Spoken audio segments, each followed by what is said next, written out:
Hello, ഇന്നത്തെ ബ്രേക്ക്ഫാസ്റ്റിന് ചപ്പാത്തിയും കോളിഫ്ലവർ കറിയാണ് ഉണ്ടാക്കുന്നത്. ചപ്പാത്തിക്ക് നേരത്തെ മാവ് കുഴച്ച് വെച്ചിട്ടുണ്ടായിരുന്നു.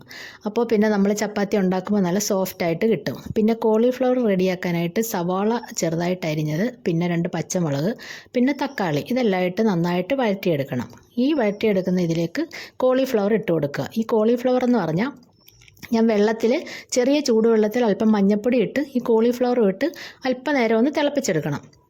അപ്പോൾ ഇതിനകത്ത് ജെംസൊക്കെ അങ്ങ് ചത്തുപോകും.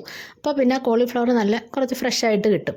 അങ്ങനെ അത് വഴറ്റിയെടുക്കാനായിട്ട് അല്പം ഉപ്പും കൂടി ഇട്ട് കൊടുത്താൽ അത് നന്നായിട്ട് വഴണ്ടി വരും. ആ സമയം കൊണ്ട് ഞാൻ ഈ കുഴച്ച് വെച്ചിരിക്കുന്ന ചപ്പാത്തി ഒന്ന് ബോൾസ് ആക്കി എടുത്താലോ എന്ന് വിചാരിച്ചു.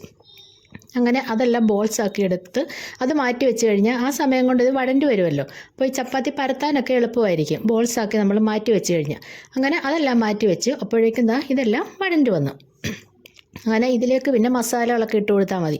മുളക് പൊടി, മല്ലിപ്പൊടി, മഞ്ഞൾപ്പൊടി, പിന്നെ ഗരം മസാല, പെരിഞ്ജീരകം, അങ്ങനെ ഇതെല്ലാം ഇട്ട് നന്നായിട്ടൊന്ന് വഴറ്റിയെടുക്കണം. വഴറ്റി അതിൻ്റെ പച്ചമണം, ഈ പൊടികളുടെ എല്ലാം പച്ചമണം എല്ലാം മാറി വരുമ്പോൾ നമ്മൾ നന്നായിട്ട് വഴറ്റിയെടുത്താൽ ആ പച്ചമണം എല്ലാം മാറിക്കഴിയുമ്പോൾ നമ്മൾ ആവശ്യത്തിന് അതിനുള്ള വെള്ളം ഒഴിച്ചു കൊടുക്കണം.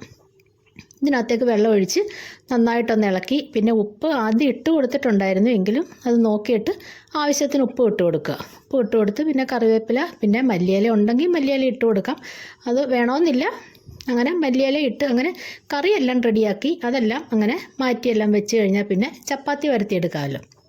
പിന്നെ നമ്മൾ എന്നും ഇൻസ്റ്റൻറ്റ് ചപ്പാത്തി വാങ്ങിച്ച് നമ്മൾ കുട്ടികൾക്കൊക്കെ കൊടുക്കുന്നത് തന്നെ അവരുടെ ഹെൽത്തിനെല്ലാം നല്ല പ്രോബ്ലം ഉണ്ടാക്കും. അപ്പോൾ നമ്മുടെ വീട്ടിൽ ടൈം ഉള്ളപ്പോൾ നമ്മൾ വീട്ടിൽ തന്നെ ചപ്പാത്തി റെഡിയാക്കി കഴിക്കുന്നതായിരിക്കും നല്ലത്. അപ്പോൾ കുട്ടികളൊക്കെ ഉണ്ടെങ്കിൽ അവരെ കൊണ്ട് നമ്മൾ ചപ്പാത്തി പരത്താനും ഒക്കെ ഒന്ന് പറഞ്ഞു കഴിഞ്ഞാൽ അവരൊക്കെ ചെയ്തു തരും.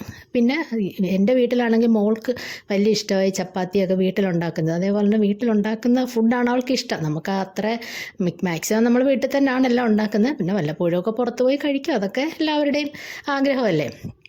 പിന്നെ ഈ ചപ്പാത്തി നമ്മൾ വീട്ടിലുണ്ടാക്കുമ്പോൾ തന്നെ നമ്മൾ ഇൻസ്റ്റൻറ്റ് ചപ്പാത്തി വാങ്ങിച്ചുണ്ടാക്കുന്നതിനെക്കാട്ടി ടേസ്റ്റാണ്. നമ്മളത് ഉണ്ടാക്കി കഴിക്കുമ്പോഴേ അതിൻ്റെ ആ ഒരു വ്യത്യാസം മനസ്സിലാകും. ഇതേപോലെ പൊങ്ങി വരും ചപ്പാത്തി. നമ്മൾ കുറേ നേരം ഒന്ന് മാവൊക്കെ കുഴച്ച് മാറ്റി വെച്ച് ഒക്കെ എടുത്തു കഴിഞ്ഞാൽ നല്ല സോഫ്റ്റ് ആകും.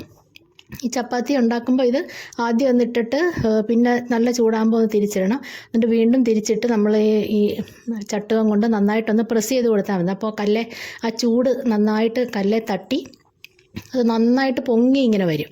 പൊങ്ങി വരുമ്പോൾ തന്നെ നമുക്കത് കാണുമ്പോൾ അത് അന്നേരം ഒരു കറിയില്ലെങ്കിൽ നമുക്കതെടുത്ത് കഴിക്കാം. അതേപോലെ നല്ല സോഫ്റ്റായിട്ട് കിട്ടും.